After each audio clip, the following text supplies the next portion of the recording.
بسم اللہ الرحمن الرحیم الحمد للہ رب العالمین والصلاة والسلام علی سیدنا و حبیبنا محمد وعلی آلہ واصحابہ اجمعین۔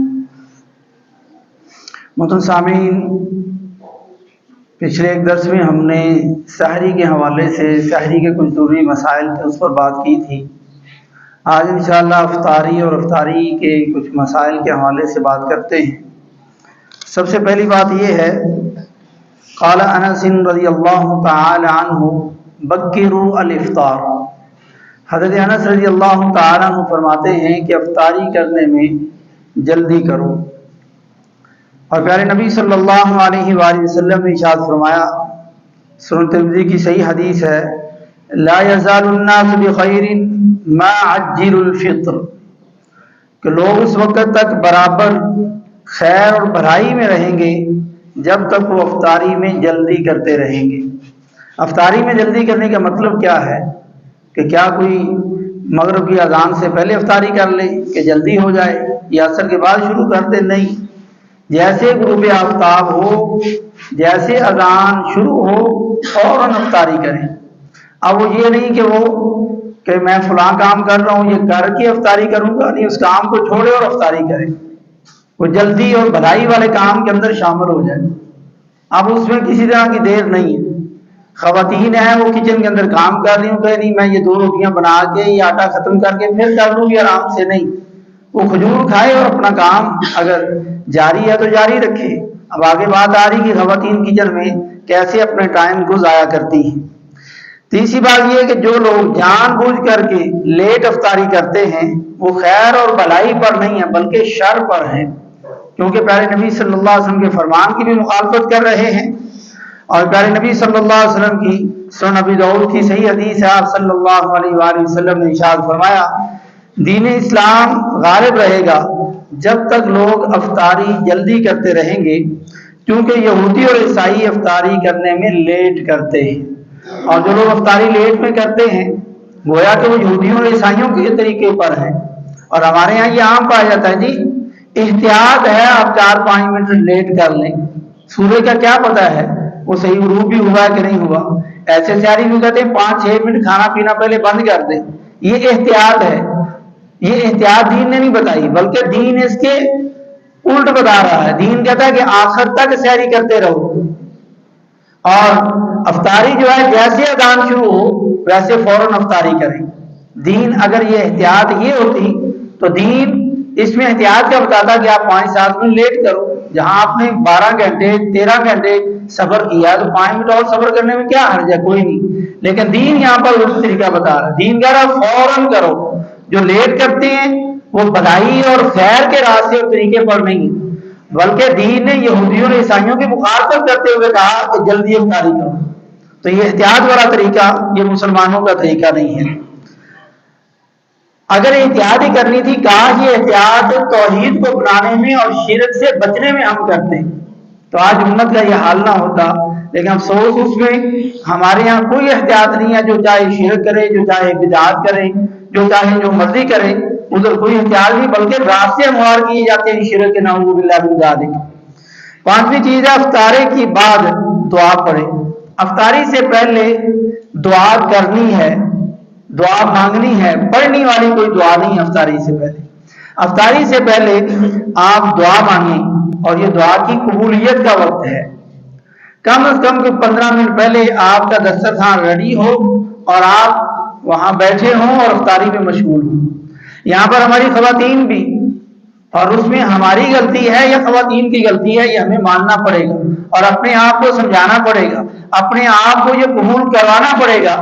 یہ کتنا قیمتی ٹائم ہے جب دعا کی قبولیت کا ٹائم ہے، اور ہماری خواتین کچن میں پکوڑے تل رہی ہیں، سموسے تل رہی ہیں، یہ روٹیاں پک رہی ہیں، یہ کھانا تیار ہو رہا ہے۔ یا تو آپ یہ جلدی کچن میں جائیں اور آپ کو پتا اور 1-2 دن میں بندے کو اندازہ ہو جاتا ہے کہ مجھے یہ چیز بنانے میں کتنا ٹائم لگتا ہے اور کتنے بجے آج آپ کچن میں گئی تھی۔ آپ اگلے دن 15 منٹ پہلے جائیں، اور افطاری سے 15-20 منٹ پہلے آپ کا سب کچھ تیار ہو، دسترخوان پہ لگا اور آپ بیٹھی دعا کر رہی۔ اور آپ کی بھی ہماری بھی ذمہ داری کہ ہم ان کو اس چیز پر پابند کریں کہ 15 منٹ پہلے کچن بند ہو اور آپ دعا کے لیے بیٹھی۔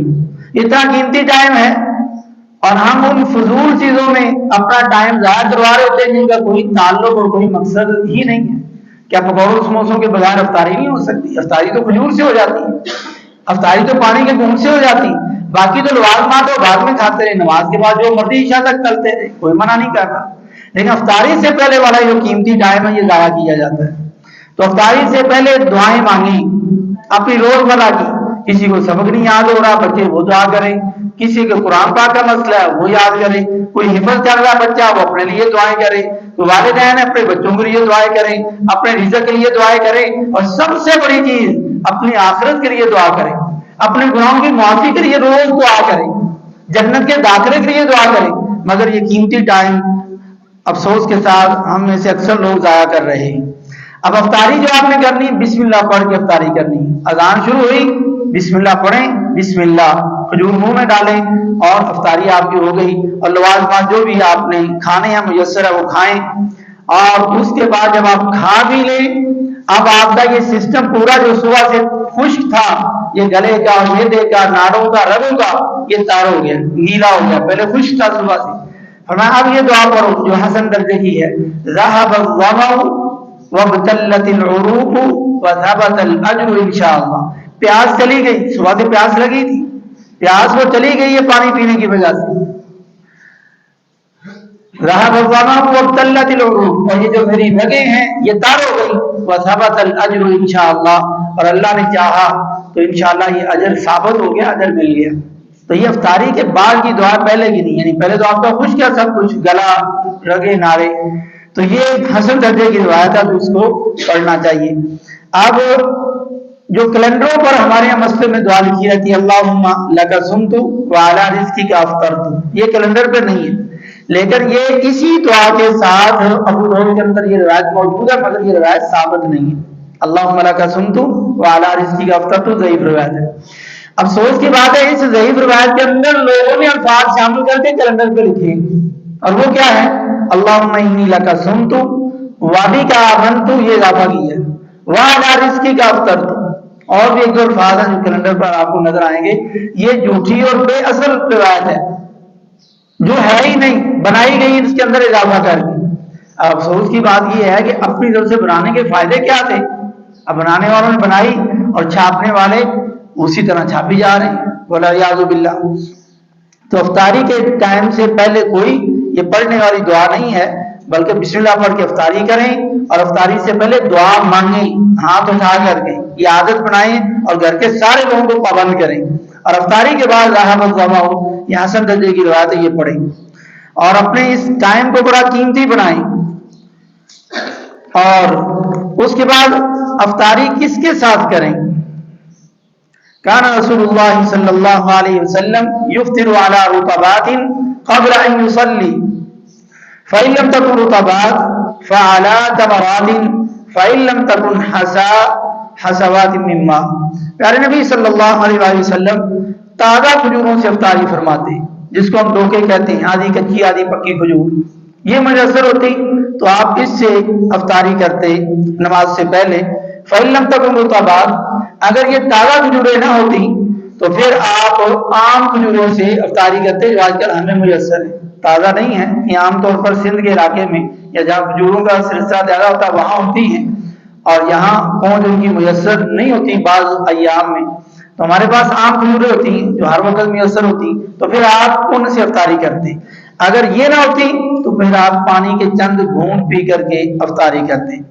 بخاری شریف میں ہے کہ نبی صلی اللہ علیہ وسلم ایک سفر میں تھے، تو آپ نے فرمایا کہ میرے لیے افطاری تیار کرو، اور پانی کے اندر کوئی چیز اس وقت جو تھی، ستو تھی یا جو بھی چیز اس وقت استعمال ہوتی تھی، وہ پانی کے اندر مکس کی اور ان کے ساتھ آپ نے افطاری فرمائی۔ اب یہ ترتیب کیا بنتی ہے؟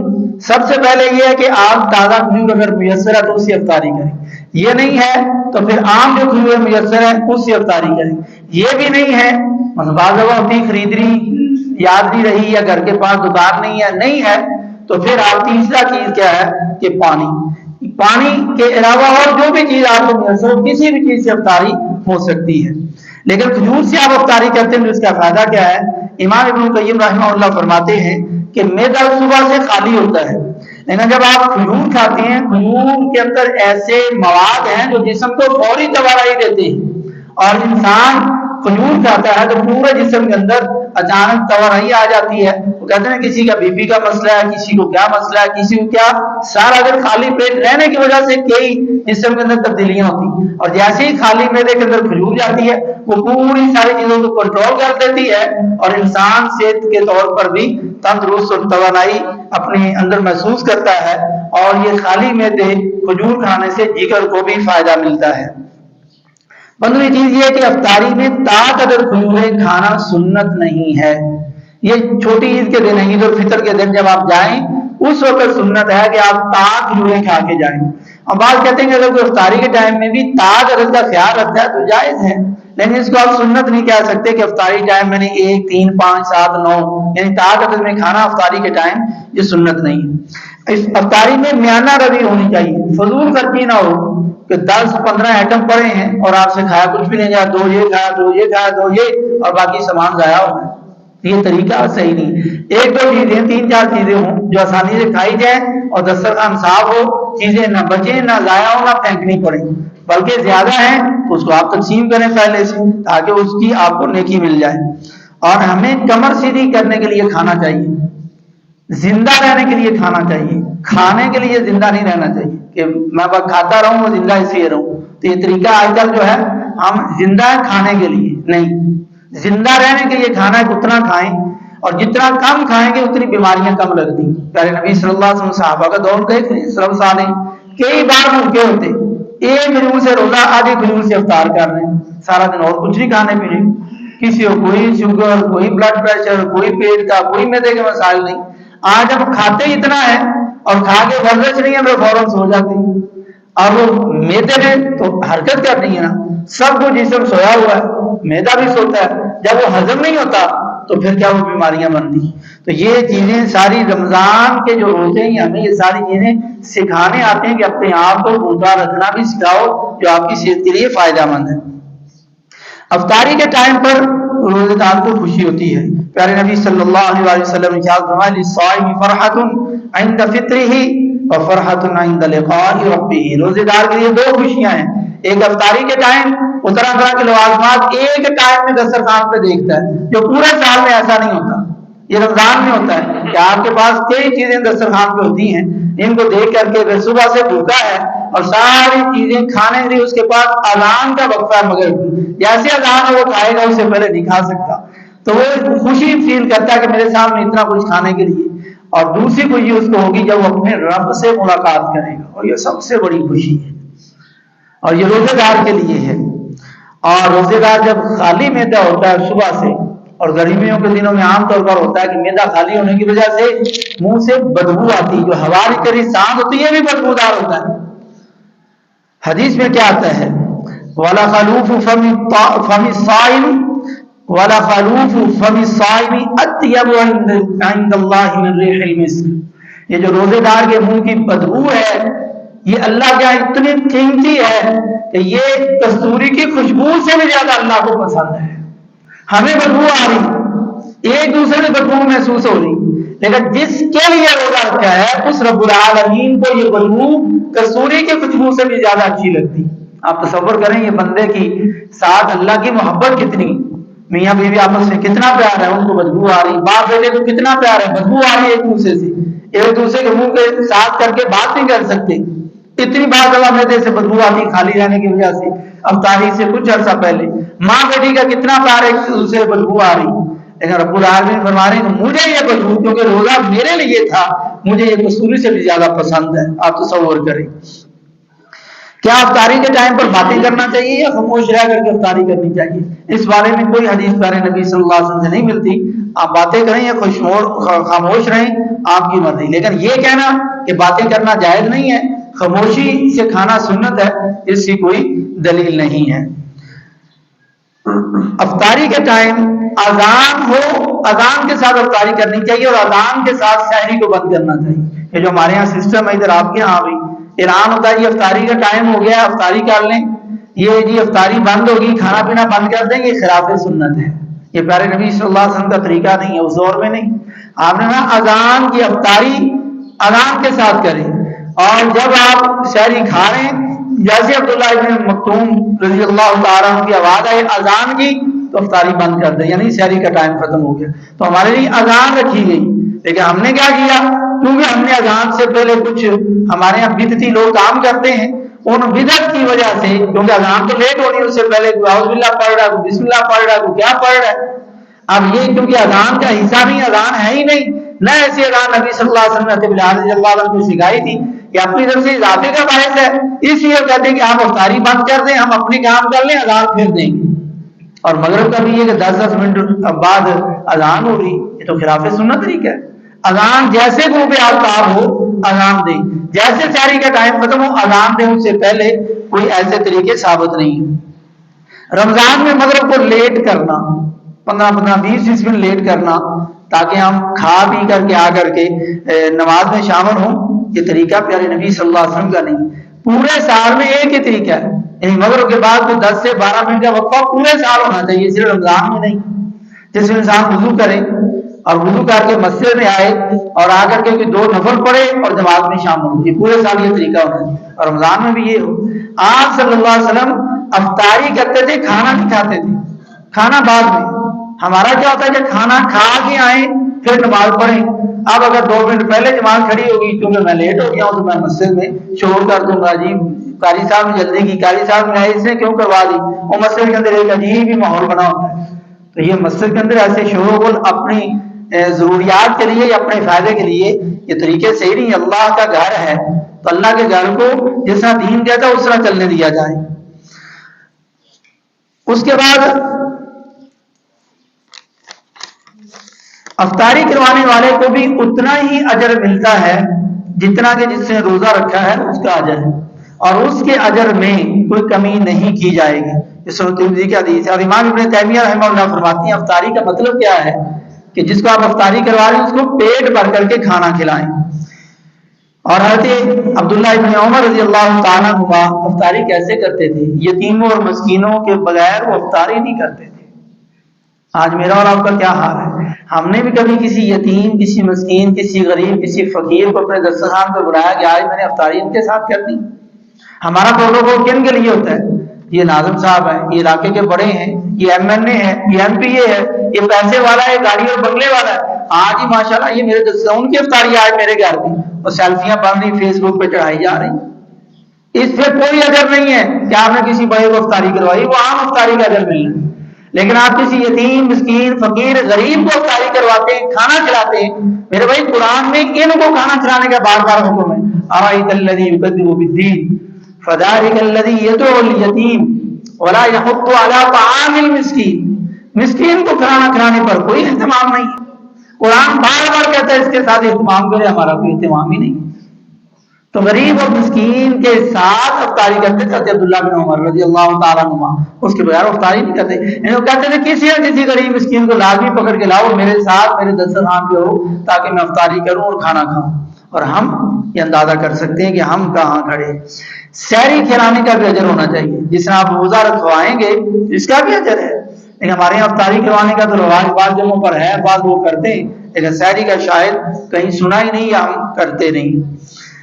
آخری باتیں، یتیموں مسکینوں کے ساتھ کھانا کھلانے سے فائدہ کیا ہوگا؟ محبت بڑھے گی، اور مومن کی ایک دوسرے کے ساتھ جو محبت ہے یہ جنت میں داخلے کا سبب اور ذریعہ ہے، جیسا کہ صحیح مسلم کی حدیث ہے۔